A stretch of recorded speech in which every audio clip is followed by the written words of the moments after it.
federal agents raided a Catholic orphanage in New York City, uncovering a massive criminal operation. They seized $5 million heroin and discovered 122 children locked in inhumane conditions, many malnourished and sedated. Investigators revealed the orphanage was linked to the Los Cazadores cartel, using donations to launder money and traffic children. A related fortified compound held drug labs and human captivity cells. Hundreds of victims were rescued. The case exposed systemic failures in child protection, charity oversight, and law enforcement, highlighting exploitation hidden behind a charitable front. At 4:18 a.m., the streets of New York City were quiet, almost eerily so. The usual hum of traffic and city life was absent, replaced by the faint rustle of leaves and distant sirens. Federal agents, operating under utmost secrecy, converged on a seemingly innocuous Catholic orphanage. On the surface, the building radiated charity, warmth, and sanctuary. But beneath that facade lay a shocking, systematic criminal operation. The agents had been tracking this facility for months. Every tip, every suspicious financial transaction, and every whispered account of missing children led to this moment. The first breach was swift. Using specialized tools, federal agents dismantled the steel doors more north of the orphanage. Silence dominated the halls, punctuated only by the quiet, determined steps of those entering. The agents had anticipated resistance from staff, but what they discovered exceeded every warning. Inside the director's office, Sister Fatima Grace, 43, stood frozen, eyes wide with disbelief.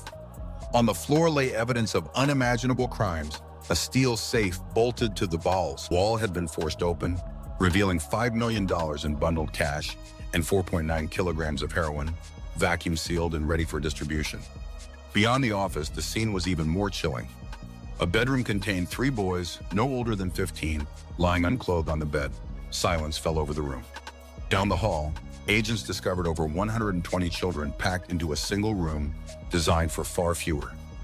Thin mattresses lined the floor wall to wall, and air circulation was minimal. Children had been deprived of sunlight, proper nutrition, and even the ability to move freely. Some cried quietly, others stared blankly, expressions hollowed by months, if not years, of neglect.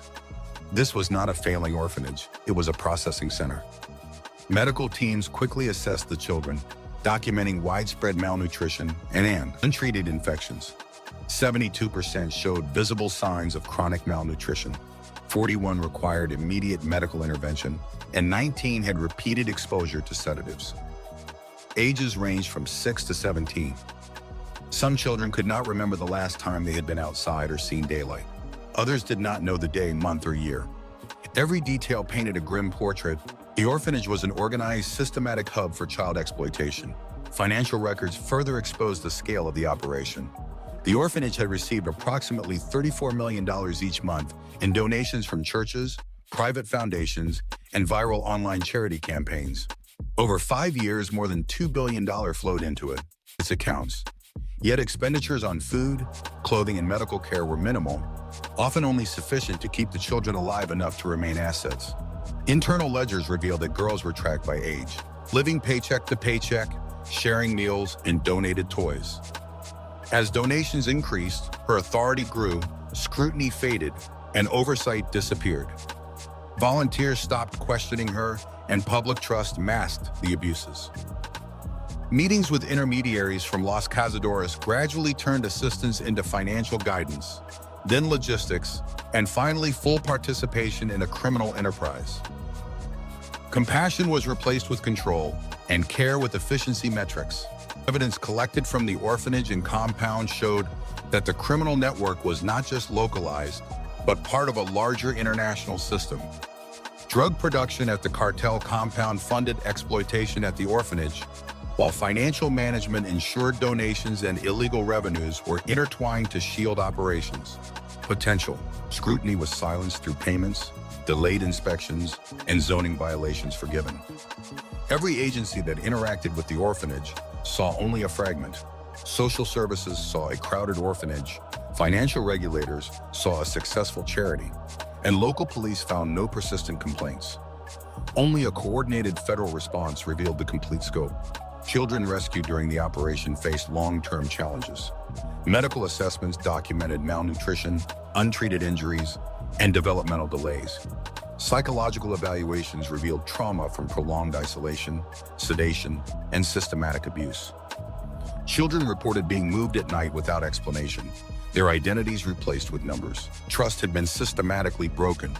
Yet despite their trauma, the operation saved hundreds of lives and provided immediate protection.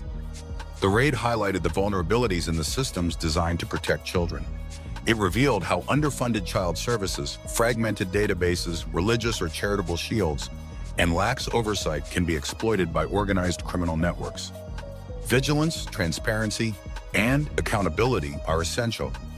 Federal agencies coordinated across multiple units, taking risks to protect children who had no advocates. Their actions demonstrated the importance of proactive intervention, not reactive response. The orphanage raid was not the end, but a warning. Dr. Alejandro Cruz Vega of Mexico, a sitting diplomat protected by international law. Under Vega's authority, more than 40 diplomatic shipments entered the United States, each labeled as cultural materials, each weighing close to 900 kilograms, far beyond legitimate cargo. Money flowed through offshore accounts in Panama, Cyprus, and the British Virgin Islands. A shell entity, Meridian Global Logistics, served as the financial hub. It had no employees, no physical office, and no legitimate operations, only transactions. Reeves also placed loyal contacts inside local agencies, a county sheriff, a DEA technician, administrative staff who quietly cleared paperwork and buried anomalies. This was not a cartel hiding from the system. It was a cartel operating inside it. Investigators soon realized Reeves was not the center of gravity. Ambassador Vega was. But diplomatic immunity made him untouchable. The FBI could see the crime but could not act. Diplomacy had become a shield for criminal enterprise. A classified meeting was convened at the highest levels of government. Evidence was presented. The danger was immediate. History, a decision was made to revoke diplomatic immunity before an operation. The operation moved from planning to execution. In near total silence, FBI tactical teams took their final positions around the Mexican diplomatic compound. Night vision optics flickered on. Radios went quiet. The streets surrounding the building were sealed without lights or sirens. At the outer perimeter, a Marine Rapid Response Unit established full containment. Every access road was blocked. Every possible exit was controlled. No movement in or out would go unnoticed. The Marines did not speak. They did not rush. Their presence was deliberate, disciplined, and final. This was not a show of force.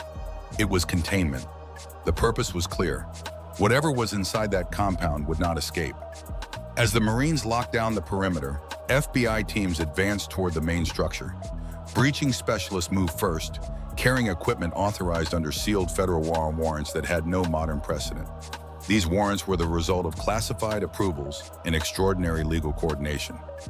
History, direct action against a diplomatic facility due to overwhelming evidence of criminal activity. The assault began with a controlled detonation at the primary reinforced entrance. The blast echoed through the compound, shattering the silence. Within seconds, gunfire erupted from inside the building. Private contractors hired by Ambassador Vega had taken defensive positions in elevated corridors and stairwells. They were armed, trained, and prepared for confrontation. Flashbangs detonated in rapid succession, flooding hallways with white light and concussive force. FBI agents advanced in tight formations, shields forward, weapons controlled. Every movement followed rehearsed protocols.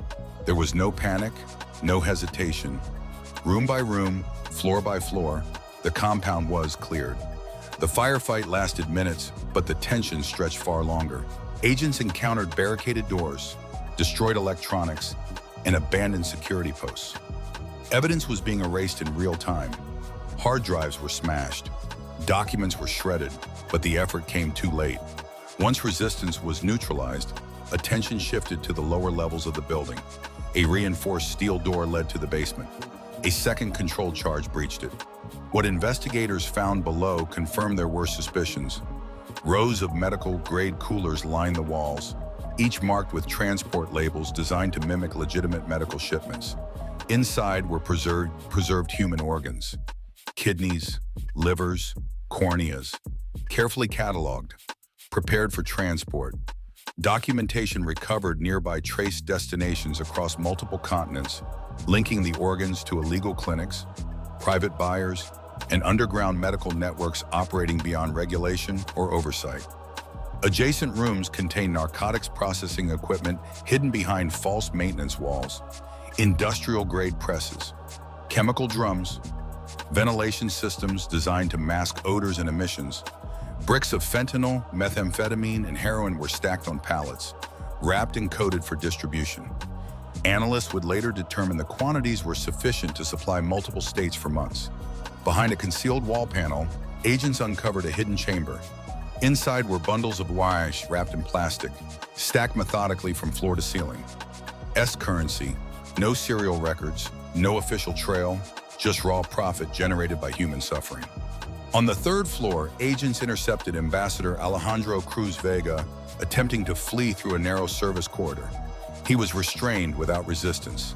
His diplomatic credentials were confiscated. There were no speeches, no protests, no immunity left to invoke. At that moment, the shield that had protected the network for years was gone. At the same hour, coordinated raids unfolded across Texas. FBI field offices executed warrants on warehouses, storage yards, rural properties, and financial fronts linked to the same network.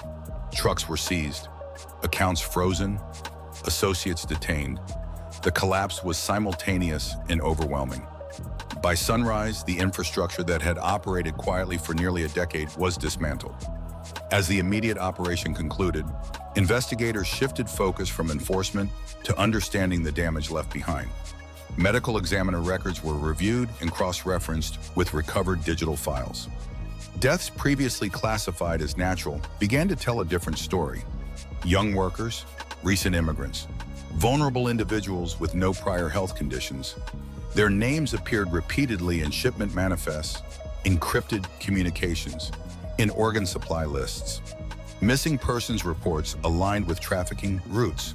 Shelters documented residents who had accepted job offers and vanished. Families who had waited years for answers were unknowingly connected to a system that treated human life as inventory. Entire communities had felt the impact without understanding its source.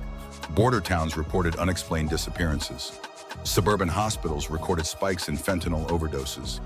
Schools encountered narcotics far more potent than previously seen. What appeared to be isolated crises were in reality symptoms of a single protected supply chain operating from within diplomatic walls. Investigators also confronted institutional failure. Reports had been filed, tips had been submitted, irregularities had been noted, but each fragment was handled in isolation. Agencies worked parallel paths without intersection. Trust in titles and reputations had replaced scrutiny. The network thrived not because it was invisible, but because it was protected by assumptions. In response, protocols were rewritten. Diplomatic shipments were subjected to mandatory weight audits. Interagency data sharing systems were restructured to prevent the quiet dismissal of anomalies. Community reporting channels were expanded. Medical examiners received new guidelines for identifying deaths linked to trafficking and chemical exposure.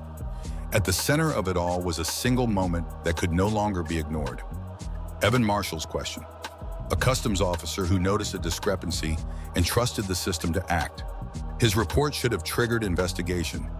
Instead, it was buried. His death should have raised alarms. Instead, it was dismissed. Only later did investigators acknowledge the truth. His actions had exposed a machine